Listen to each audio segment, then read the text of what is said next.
Marcos capítulo 16, verso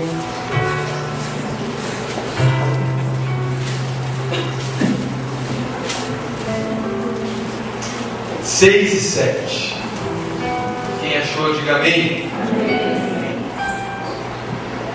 Diz assim: Ele, porém, lhes disse, Jesus falando: Não vos atemorizeis, buscai a Jesus, o Nazareno, que foi crucificado.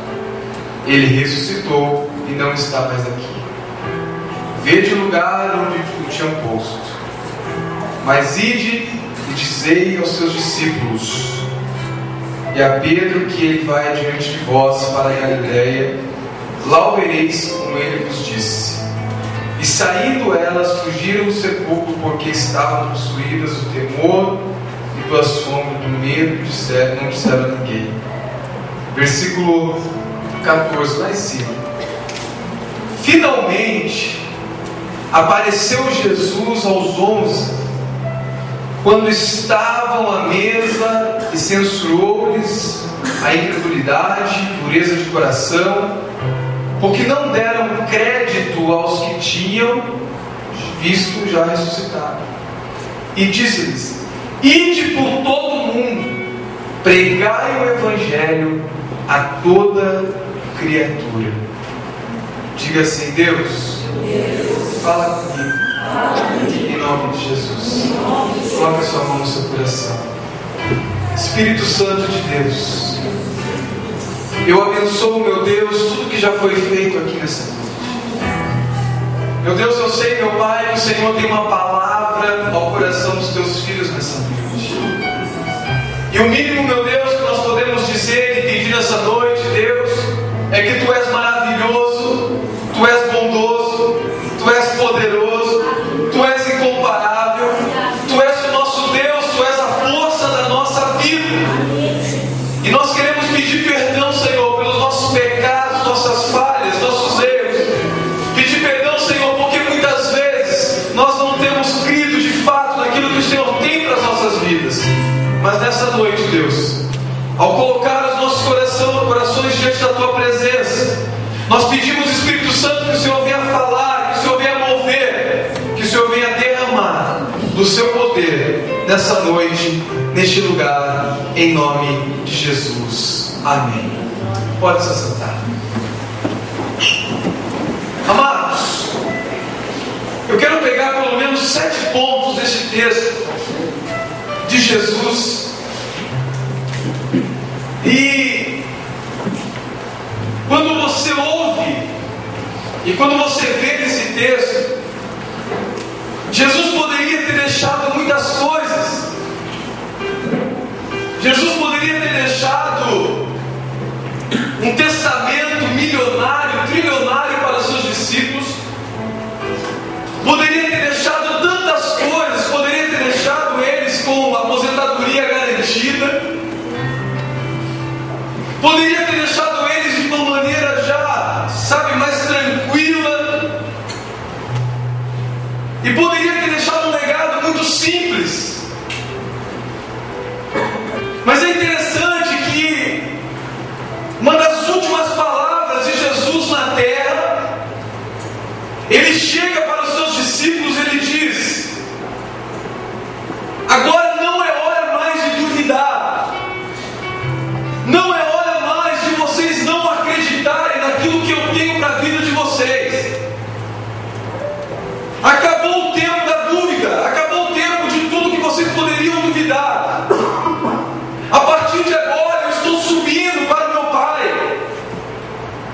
E eu preciso que vocês entendam o legado mais importante de tudo aquilo que eu ensinei a vocês. Tudo quanto eu ensinei a vocês, tudo foram coisas importantes. Mas agora eu quero deixar para vocês o amor pelas almas. Vocês precisam se preocupar com as pessoas que não têm o que vocês têm. Vocês precisam se preocupar com as pessoas que não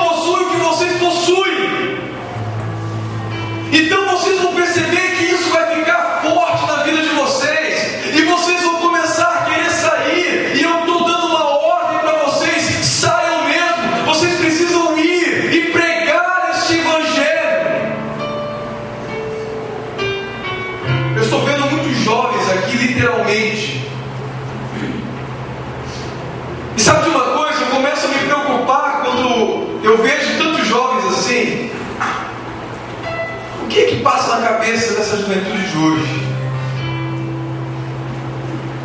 O que passa na cabeça desses adolescentes de hoje?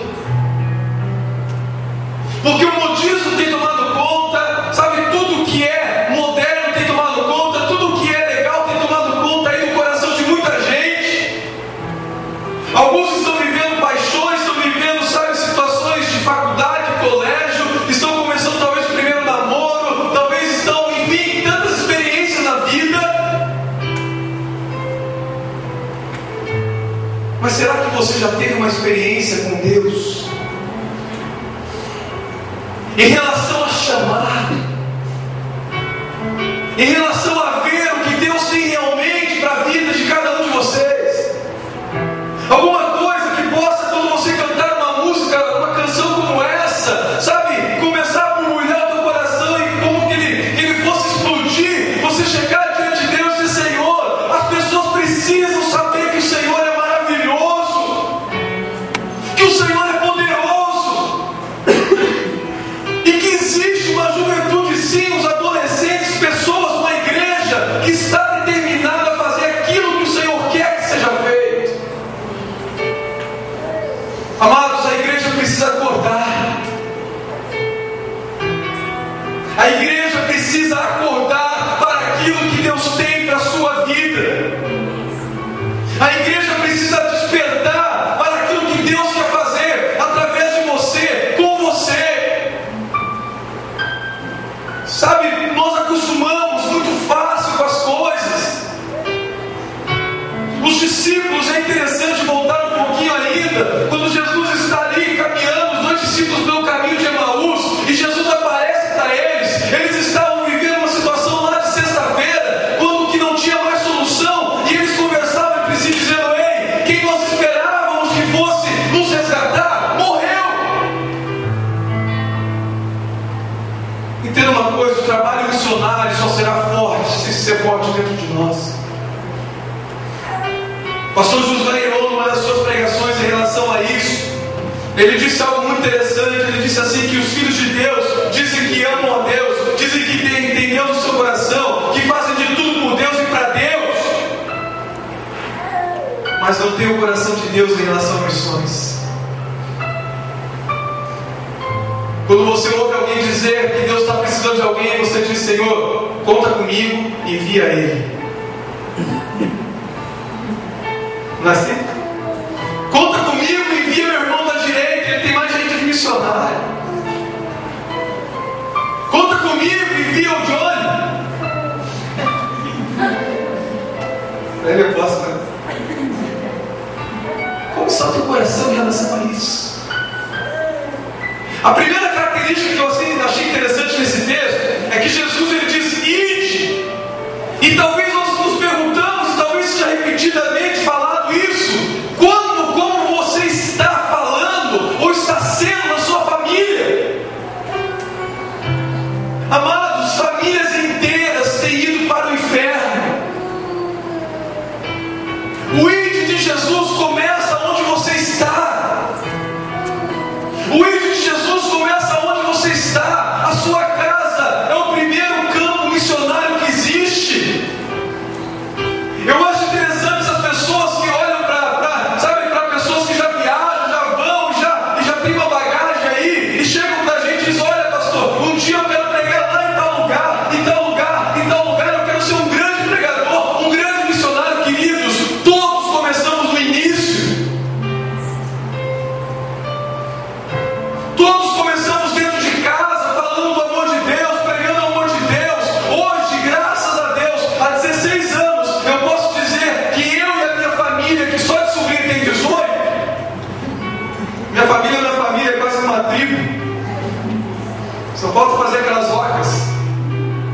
No almoço, dia das mães, tinha quase 60.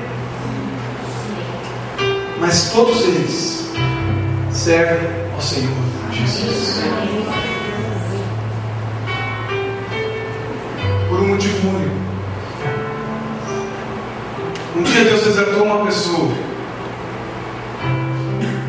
E quando Deus me chamou aos 19 anos de idade para o Evangelho, tudo na minha vida aconteceu muito rápido. as minhas irmãs, meus sobrinhos, enfim, todo mundo começou a olhar e falou: o que? O Júnior salvo? Eu quero ver o que é isso. E nós começamos um processo, queridos. E sabe, eu nem sabia dessa questão toda, mas eu sabia e já entendia que alguma coisa tinha que acontecer na minha casa, porque não adiantava nada e não adiantaria nada eu ganhar o mundo todo, ganhar muita gente, e a minha família está caminhando a passos largos para o inferno. O ID começa na tua casa. Os jovens aqui que eu estou vendo, aqui ó, lá em cima, o ID começa com respeito com pai e mãe. O ID começa quando você dá bênção ao teu pai, você respeita a tua família. O ID começa, ontem alguém olhou para mim, nós estávamos numa reunião de amigos lá depois do culto, eram 3 horas da manhã, a minha mãe ligou, eu não tenho vergonha nenhuma de falar isso, falou: Júnior, você não está em casa ainda?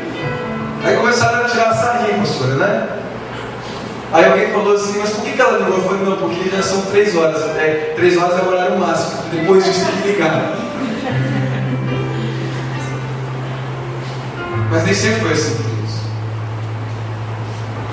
O ID começa quando você honra a tua família. Eu posso estar falando aqui para grandes pregadores missionários que você vai ganhar o mundo inteiro, vai ganhar, enfim, tanta gente para Jesus, mas comece na tua casa. Comece falando de Jesus através dos seus testemunhos, da sua vida. Alguém tem que ver a diferença. Esse ID começa em casa. Mas pastor, a Bíblia diz ID, como que eu vou ir em casa mesmo? Fazendo a tua parte.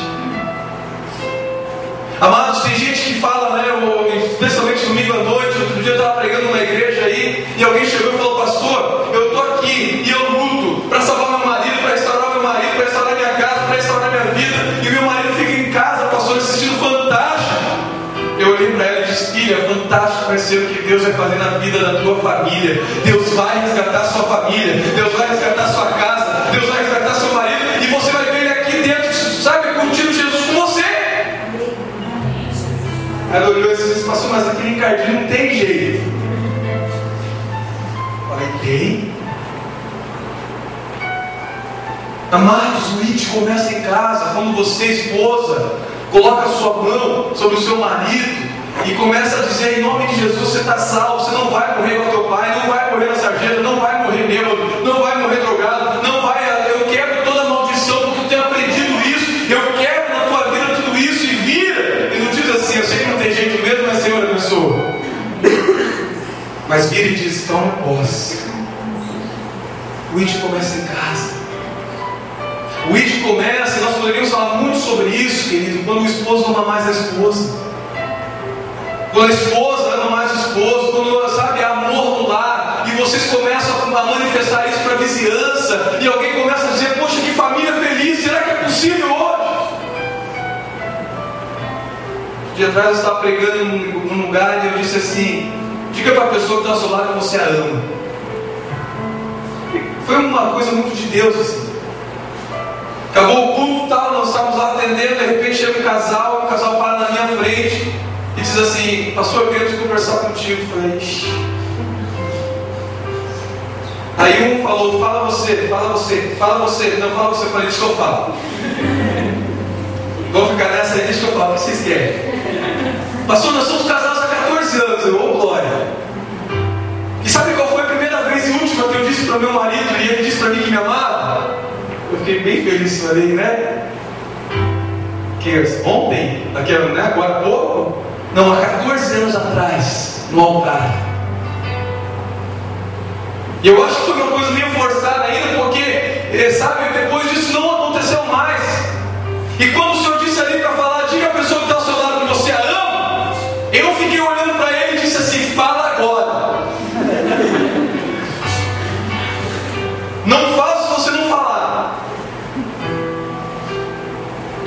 E eles tiveram dificuldades, e ele disse, quase gaguejando: eu amo você. O ID começa em casa, amados.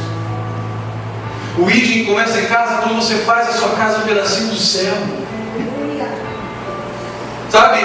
O ID começa em casa quando você faz a sua casa um pedacinho do céu, onde todas as pessoas, não importa a casa que você more,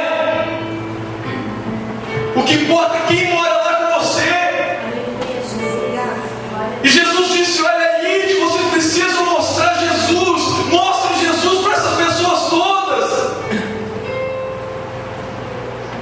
Se você não tem dito que você ama a sua família, sabe, eu faço muito velório aí, e eu tenho dito nos velórios, amados, que não adianta dar flor depois que morre. Um bom evangelista, um bom missionário, um bom pastor, um bom profissional, seja ele qual for, quer ser de sucesso, começa dentro de casa. É por isso que a Bíblia diz que aquele que não governa a sua casa não pode governar outra coisa. Comece a pregar dentro de casa. Seja um pregador para a sua família. Sabe, não olha aquela pessoa que tem sido como ovelha negra da família, dizendo assim: não tem jeito mais, não dá, é isso, é aquilo. Não, olhe para ela e diga: em nome de Jesus, você vai ser um homem de Deus, você vai ser uma mulher de Deus, você vai ser uma pessoa de Deus. Não tem maldição que resista ao poder de Deus na vida do ser humano. Não tem maldição que resista ao poder de Deus na sua vida, querido. Faça da tua casa uma igreja do Senhor. Faça da tua casa, sabe, por mais que você cante no chuveiro, cante mal, cante bem, não importa se você canta que nem eu, canta nada. Façamos da nossa casa, da nossa família, o primeiro id está ali. Quando eu comecei a pregar dentro de casa. Não sabia eu, irmão, se você rir, Deus está dentro. Eu pegava a Bíblia, pastor, e começava a pregar com o espelho. Mais tarde eu fui ver que isso, dentro da oratória, o Espírito Santo já estava me ensinando, na verdade. É uma tática que não falha. Mas eu pregava com o espelho que chegava a chorar. E chorava, e pregava, e pregava, e pregava. O espelho não se convertia no apelo. Mas o engraçado é que a minha mãe chegava e via eu que era um virado no chapéu velho, pregando sozinho. Ela disse: está no menino ficando doido. Eu nasci num berço evangélico. Eu nasci numa cristão. Minha mãe era da Assembleia de Deus. Eu tenho trauma de ser soldadinho de Cristo e ter que usar terninho verde. Eu não lembro mais nada, pessoal, só lembro disso. E cantar som soldadinho de Jesus. Lembra dessa não? É, foi com você, esse eu não lembro. 5 anos de idade, meus pais se separaram. Eu tive todas as oportunidades para não ser ninguém na vida. Mas um dia alguém pregou dentro de casa. A minha mãe tinha tudo para ser uma mulher totalmente desprovida de centralidade, de moralidade, de tudo. Mas ela nunca deixou isso acontecer. Sabe por quê? Porque ela sabia que tinha 6 filhos, que ela tinha que pregar de Jesus ali dentro. Se existe uma pessoa que é missionária antes de tudo, chama-se mãe. Porque, querido, se prepare, quando uma mãe coloca o joelho no chão para orar. Eu entrava nas baladas, parece que eu entrava, já sentia um negócio ruim lá dentro que tinha que sair. Eu ia tomar, parece que já estava, né? E a coisa começou a acontecer, minha mãe ali, os joelhos se dobram, Deus ouve. E sabe de uma coisa? Deus começou a mover, porque o ritmo começou dentro de casa. Nós vivemos muito de explosões. A gente vê alguém pregando maravilhosamente bem, alguém cantando, alguém falando para multidões, alguém falando para um monte de gente, e tal, e de repente a gente quer viver de explosões. Então não, eu tenho que ir lá já e fazer, eu tenho que ir lá já e acontecer, eu tenho que ir lá já e fazer um negócio. Não, queridos, eu tenho entendido que antes de ser qualquer coisa aí fora, Deus quer que sejamos dentro da nossa casa. Seja um missionário dentro da tua casa. Seja um missionário dentro da sua família.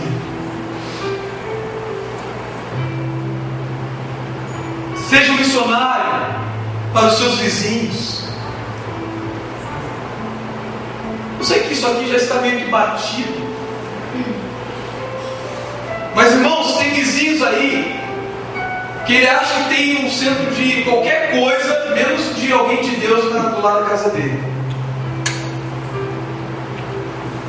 Quando alguém está cantando louvor, ele diz que está querendo se converter. E vai na igreja todo dia. Só que o testemunho é horrível. Ele quer ser erudito longe, porque longe ninguém conhece. Eu sei que você não conhece ninguém assim, mas se conhecer. Ele quer fazer missões longe, porque longe ninguém conhece. Longe ninguém sabe que ele bate na esposa, que ele briga com a mãe, que ele responde, que ele não quer estudar, que ele não quer ser ninguém na vida. É de explosão. Então alguém chama ele, então ele vai lá, porque longe ele pode até falar coisas que não vive e que ninguém vai saber. Mas um bom missionário começa dentro de casa e tocando quem está perto. Tem vizinho, irmãos, que nós trabalhamos com libertação lá na igreja, também no centro evangelístico, e nós fazemos 3 tipos de campanha. Uma delas é ser liberto, não lembro o nome agora, mas é sendo liberto alguma coisa. E sabe de uma coisa? Alguém me chamou uma vez para fazer uma visita. Não sabia eu que era para orar numa casa, porque a pessoa não aguentava os vizinhos. Quem eram os vizinhos? Pastor, a gente está começando lá na igreja agora, mas eu não sei quem eles são. Até o cachorro deles aqui, pitbull, corre deles, porque não sabe quem é mais bravo, quem fala mais, quem grita mais. Só que está vendo aquelas marcas lá, ó, é que ela pega a panela, vocês não vão acreditar, queridos, e tenta tirar o alvo no marido. E ele então começa dentro de casa. Só que eu não vou falar obviamente a denominação, mas o vídeo começa com os vizinhos. Quando que uma pessoa como essa vai poder dizer assim: olha, Jesus te ama, e eu também? Não é nada, meu irmão, né? Os teus vizinhos têm visto você? Os teus vizinhos têm, talvez, não sei, visto Deus no seu dia a dia, lá quando você chega, ou quando você menos espera, alguém está batendo na tua porta lá dizendo: ei, ora por mim. Não, pastor, minha casa não é igreja. Como ora por mim? Porque eu oro por ela para a igreja. Você é a igreja. Amados, Jesus ensinou coisas simples para os seus discípulos. Ser missionário começa dentro de casa, e ser missionário começa com os vizinhos, e os vizinhos vão aumentando, e você vai indo de repente para uma cidade vizinha, para um bairro vizinho, e de repente você está num país vizinho, e você está ganhando o mundo, mas antes você foi um homem de Deus aonde você mora. Talvez você nunca vá sair do bairro ou da cidade onde você mora, mas lá no céu, queridos, você vai poder olhar para alguém e dizer assim: eu falei de Jesus para você. Ou essa pessoa vai olhar e dizer: obrigado porque você falou de Jesus para mim. Sabe de uma coisa? Nós devemos pregar o Evangelho aos caídos. Hoje em dia os caídos, além de caírem, tem gente que se puder passar por cima passa. Tem tanta gente aí, amados, que é tido como ovelha negra na família, sim ou não? Tem pessoas que alguém olha assim e diz: aquele lá não tem jeito. Um dia eu atendi alguém que foi conversar com a gente, e ela disse assim: pastor, eu estou aqui porque eu estou cansado de alguém falar assim, que eu não tenho jeito, que eu não tenho jeito. E pastor, eu não tenho mesmo, mas eu quero que Jesus me alcance.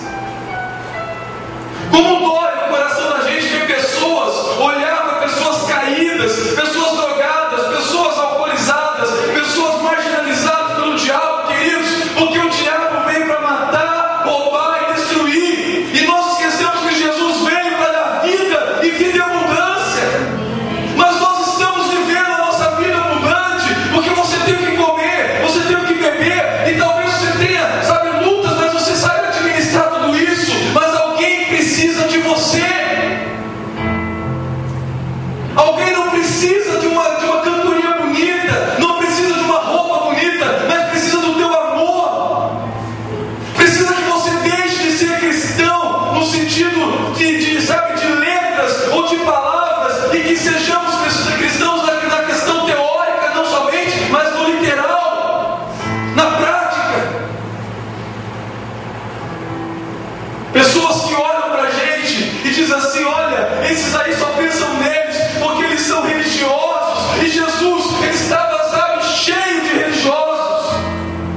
dito aos seus discípulos: olhem, vocês cuidam do que eu tenho aqui para vocês, e as pessoas virão a vocês. Ele disse: não se contentem.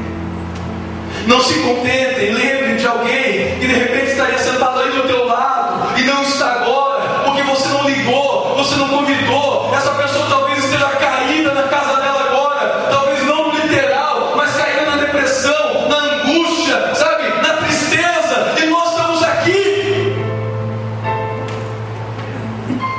Ide pelos caídos. Nós só queremos pregar para pessoas em pé, pessoas que já estão levantadas, pessoas que já estão, sabe, tratadas, pessoas que já estão. Não, queridos, Jesus não veio para os sãos, Ele veio para os doentes. Ele veio para aquelas pessoas, vem aquela pessoa da sua família que ninguém dá um vintém por ela. Mas você precisa levantar nessa noite. Você precisa visualizar essa pessoa nessa noite, dizer: Satanás, em nome de Jesus, tira as mãos dessa pessoa, porque a partir de hoje Deus vai me usar e eu vou levantar essas pessoas. O id da minha vida vai começar na vida dessa pessoa. Amados, cantar é fácil. Que louvor, que mover que Deus derramou agora há pouco aqui. Mas Jesus estava dizendo: tem gente que precisa disso. Uma questão teológica em relação a esse texto: Jesus, ele não estava simplesmente deixando para aquele momento, mas ele estava dizendo: olha, esse evangelho vai continuar, e vai continuar, e vai continuar, e não adianta, quanto mais ganharmos aqui, mais vamos precisar ganhar, nós não podemos nos contentar. Tem tanta gente caindo. Um pastor uma vez estava contando um testemunho de um homem que na Rússia ele estava evangelizando, e de repente o cara estava com uma camiseta dizendo: eu amo Satanás. E para aqueles lados lá especialmente tem muito disso. E o pastor de gravata olhou para ele assim e disse: filho, você viu o que você está carregando no seu peito? Ele disse assim: olha, eu estou cansado dessa gente, eu estou cansado da minha família, eu estou cansado de tudo, pelo menos ele me ama. Ele disse que se eu fizer alguma coisa, ele vai me dar tudo. Então eu, a partir de agora, já faz alguns meses que eu estou servindo ele, eu não vou desistir.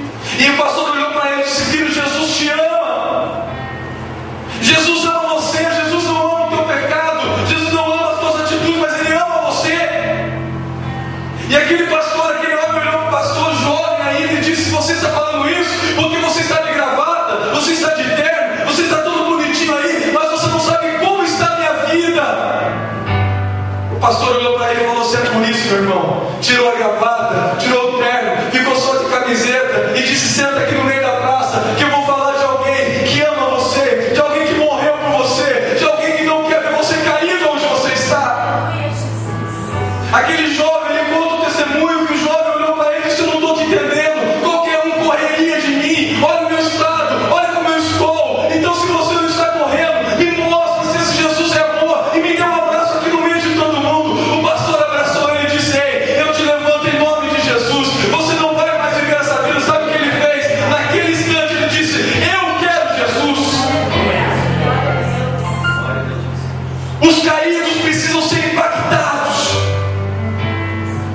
porque de palavra, de evangelho que não é vivido, de evangelho morto, de evangelho barato, de evangelho que todo mundo fala, todo mundo está cheio, queridos. Deus quer impactar você com um poder sobrenatural, com o poder do ID de Jesus, do Espírito Santo sobre a tua vida, e que você possa olhar para as pessoas da sua casa, dos seus vizinhos, ou seja, para quem for, e dizer: ei, eu tenho Jesus, eu não tenho prata, eu não tenho ouro, mas o que eu tenho eu te dou. Levanta e anda em nome de Jesus. As pessoas não querem o nosso dinheiro, elas querem a paz que nós temos. Porque dinheiro está com Deus, Ele é que provê. Mas alguém disse: amados, que só tem, sabe o que é falta de paz? Quem teve paz.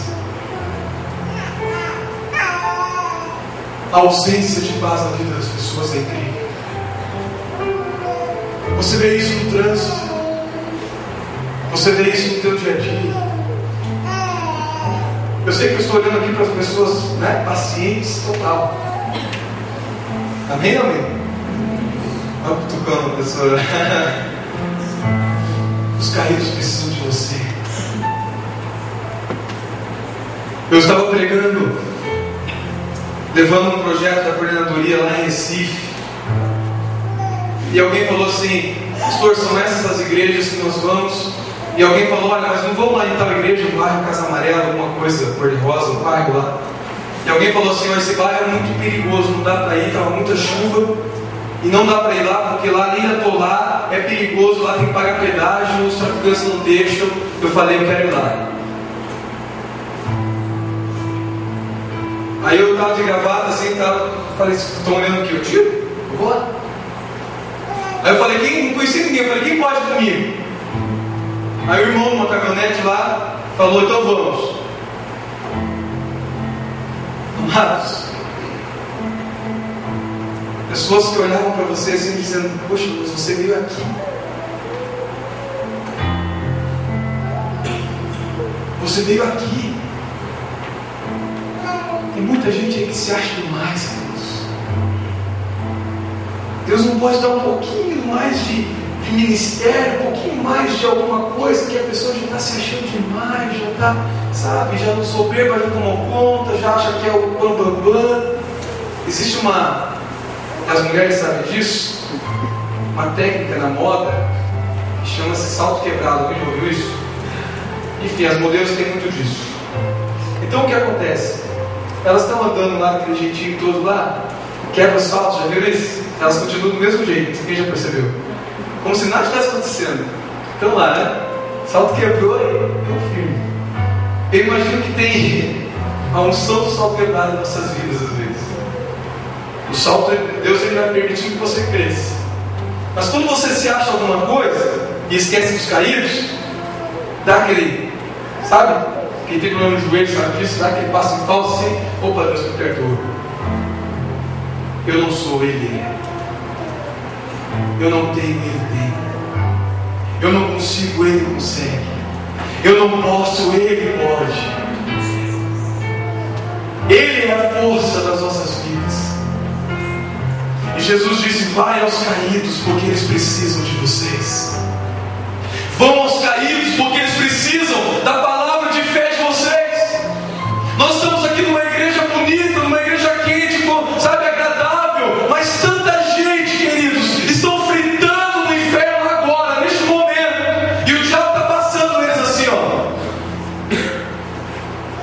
Porque eu e você às vezes não falamos como tínhamos que falar. Porque nós estamos acostumados a viver as nossas vidas. Por isso começa em casa. Por isso começa com os vizinhos. Por isso passa pelos caídos. Porque tem gente que se duvidar, passa pelo caído e ainda diz assim: é isso daqui que está atrapalhando a nossa igreja. Uma vez eu estava pregando em Rebouças e entrou um mendigo lá e sentou lá atrás. Eu vi que o diácono veio. Eu falei: tira a mão dele agora. Toda a igreja olhou. Eles iam pegar o mendigo de um jeito. Eu falei: deixa ele aí. Do jeito que tá. Olha aquele irmão lá olhando para mim. E o mendigo veio. Aí alguém veio e falou: pastor, ele já vem aqui outras vezes, ele vai bagunçar tudo aqui. Eu falei: não vai, ele vai ficar sentado ali. E ele ficou sentado a reunião toda. E foi embora. É claro que nós temos que tomar cuidados necessários. Mas tem tanta gente, irmãos, que estão caídas, talvez volto a falar na família, vizinhos, na escola, no trabalho. Nós somos cristãos, agentes secretos. 007, gospel. Ama? Você vai escondidinho, e alguém diz assim: ó, olha, ele é cristão. Eu sou, na verdade, evangélico, gospel, né? Eu vou à igreja, frequento, mas você não é de Jesus, não. Todos somos de Jesus. Eu sou de Jesus diferente de você, você também é. Amados, ou nós somos ou nós não somos. Ou nós temos ou nós não temos. Tem muita gente aí que precisa olhar de novo a visão, queridos. Olha para a pessoa que está ao seu lado, para a gente caminhar, e diga assim: nas prisões. Eu sei que você já pensou assim, muito embora eu já tenha tido essa experiência, não é um chamado mesmo específico, mas tem muita gente presa nisso. O ID de Jesus começa você libertando cadeias. Tem muita gente presa. Tem muita gente. Jesus veio o quê? Para buscar e salvar o que se havia perdido. E tem muita gente que está presa. Eu nunca atendi tantos jovens nas drogas como eu tenho atendido nesses dias. Agora vem essa praga do inferno, de Satanás, do demônio, do capeta, chamado Onix. E eu já atendi 2 pessoas que estavam viciadas nessa maldita pedra.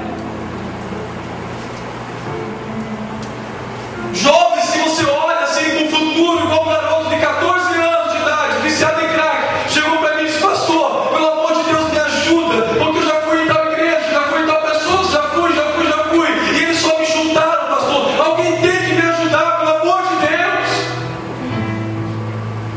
Sabe, queridos, talvez você não sinta, é claro que você não sente, porque talvez não vê isso. E o que o coração não vê, o olho não vê, o coração não sente. Mas tem tanta gente presas no adultério, presas na pornografia. Sabe, eu estou falando para os jovens aqui essa noite, e eu tenho certeza que eu tenho a permissão de Deus e da liderança para dizer isso. Nunca foi tão ativo a sexualidade dentro da igreja, jovens praticando sexo dentro da igreja, sabe, a sua vida ativa, como se fosse normal. Nunca atendi tanta adolescente de 15, 16, a última agora de 16 anos, grávida, dizendo assim: ó, pastor, o pai tem 15, vai fazer 16, mas os meus pais aceitaram. Não é que aceitaram, vai fazer o quê? Matar a criança. E vocês, adolescentes jovens, que estão tentando viver uma vida com Jesus, no mínimo tinha que dizer assim: ei, vem cá, eu consigo resistir, vem comigo. Mas a gente quer ganhar o mundo. Doutrinas do não faz mal. Tem cristãos enchendo a cara dentro de casa, irmãos. Tem diácono que bebe tanto que ele não sabe se ele vai servir ceia ou vai servir a janta, para, sabe, as esposas contam assim de um jeito tão, sabe? E a gente ouve isso e diz: o que está acontecendo, meu Deus? Sabe, eu tenho entendido uma coisa, queridos, e guarda o que eu vou dizer. Eu acho que tem muitos cristãos, começar com nós, que precisamos rever questões da vida, começando pela gente, da vida com Deus. Porque hoje em dia tudo está normal. Sim ou não? A modernidade trouxe tudo normal. Nós estamos aí com um abacaxi agora, numa situação que é normal. Não se pode falar mais nada porque é normal. Não se pode, irmãos. Pedro disse assim: eu não sou digno de morrer igual a ele, quer me matar que nem Jesus, me pendure de cabeça para baixo, mas eu não vou negar minha fé. Eu gosto de um cântico que diz assim: sempre vou lembrar da igreja, do tempo de Paulo, de Pedro e João, que quanto mais a fogueira queimava, quanto mais aquecia, quanto mais, parece que mais glória a Deus eles falavam. Mas nós estamos mal acostumados. Deus quer nos usar para livrar pessoas das ruas da vida. Ide pelas ruas da sua cidade, dos seus bairros. Ide pelas ruas, nos caminhos desertos. Tem tanta gente andando pelo caminho deserto, irmãos. Talvez vocês estejam com pessoas que estão aqui hoje vivendo caminhos desertos. Não tem ninguém por elas. Não tem quem as abrace. Não tem quem as proteja. Querendo ouvir falar de Jesus. Querendo ouvir falar do amor de Deus. Mas estão no deserto da vida e não tem ninguém. A igreja está dormindo. Quando você lê lá em Isaías, imagino que é 61 ou 60, não me recordo agora, levanta tu que dormes, acho que é 61, é uma profecia para a igreja, na verdade. Porque a glória do Senhor quer resplandecer sobre você. A glória do Senhor quer resplandecer sobre a sua vida. Levanta tu que dormes. Ide. E eu termino nessa noite dizendo que o ide é para todo lugar. E o ide é o imperativo de Deus. Tem muita gente que diz assim: pastor, mas o ide foi só no tempo de Jesus, agora está tranquilo. Agora é o tempo de nós chegarmos, sentarmos, uma poltrona confortável, um ar-condicionado, uma igreja bonitinha, arrumada, tranquila para a gente. Isso está de bom tamanho e deixa que agora Jesus já fez tudo e a gente só tem que louvar. É isso, né? Sim ou não? Eu fiz uma pergunta, sim ou não? Eu não sei no meio aí, tem indeciso aí, ó. Eu termino, amados, nessa noite, lembrando uma história de Elias. Mas Júnior, eu vi Elias lá atrás. Sim, vi Elias lá atrás. Porque Elias chegou no momento que ele, quando estava para... tinha toda uma situação dos profetas de Baal, e Deus tinha dado a ele uma palavra para ele dar na cara. Só que Elias, como não era bom nem nada, Elias ele tinha uma postura muito interessante. Elias era um evangelista nato. E ele chegou para o seu povo e disse assim: ei, eu quero dizer uma coisa para vocês. Chega! Vocês ficam cochichando entre dois senhores. Então hoje à noite eu quero perguntar para vocês, se fosse o caso: ou vocês servem a Deus, ou vocês servem a Baal. Se é Deus que vocês querem servir, sirvam. Se é Baal, sirvam, mas arquem com as consequências. Elias estava lidando com 3 tipos de cristãos ali, queridos. Havia 7.000 cristãos que tinham tomado uma decisão, os cristãos fiéis, que disse: Elias, nós estamos do teu lado, não vamos nos prostrar, Baal não é maior que o nosso Deus, por mais que seja difícil, nós vamos persistir firmes. Elias estava convicto que com aqueles ele podia contar. Na igreja não é diferente. Mas não vem ao caso agora. Tem alguns pastores que dizem assim: pode contar. Mas aí na hora vamos ver. Mas graças a Deus que Deus levanta pessoas fiéis. Mas existia a segunda classe dos blasfemadores, daqueles que diziam assim: olha, eu não vou dar meu dinheiro, não vou fazer isso, não vou fazer aquilo, não vou investir em missões, não vou fazer nada disso, porque o meu dinheiro vai para a igreja, eu vou saber lá para quem vai, que eu vou dar dinheiro para o pastor viajar, para missionário viajar. Eu sei que você não conhece ninguém assim também, né? O que eu estou falando aqui é só se acontecer, né? Blasfema de tudo. Jesus falou ide, mas tem que ver o literal, do hebraico, do aramaico, do contexto bíblico da palavra. É mais ou menos por aí, né? O texto nos está dizendo bem isso. Mas tem uma classe pior ainda, queridos, do que essa. São os indecisos. Tinha gente ali que estava em cima do muro, parados, estacionados na vida.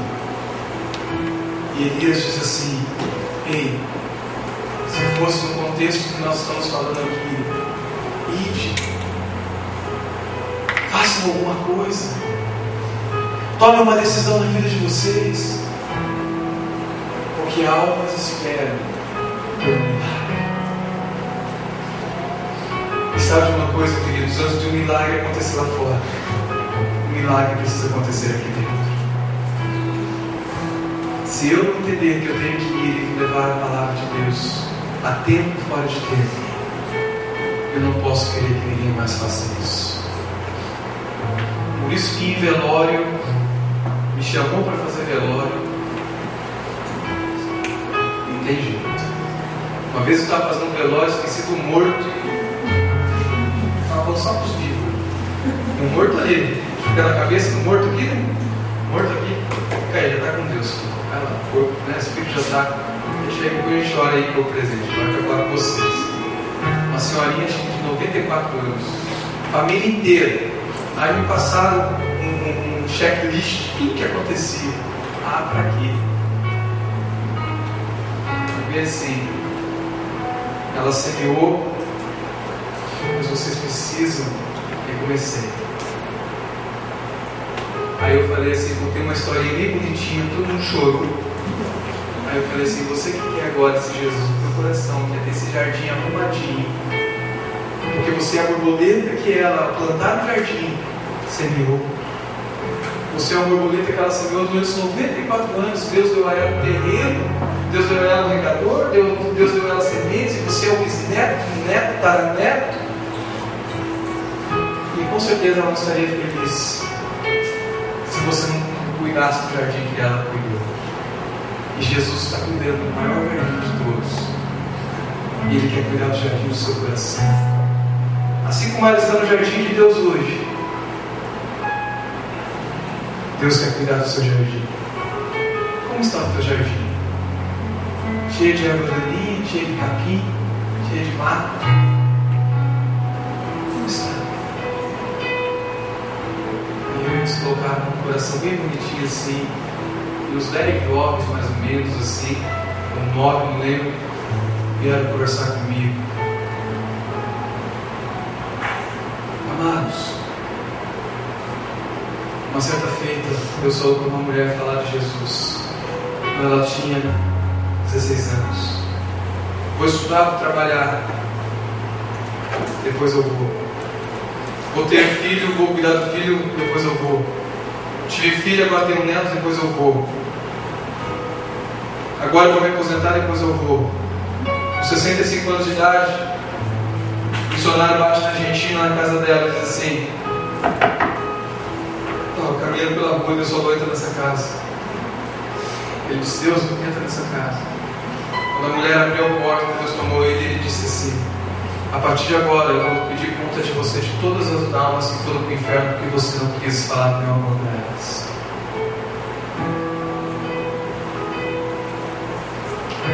O tempo é hoje, Deus. Feche os olhos. Eu quero orar por você neste momento.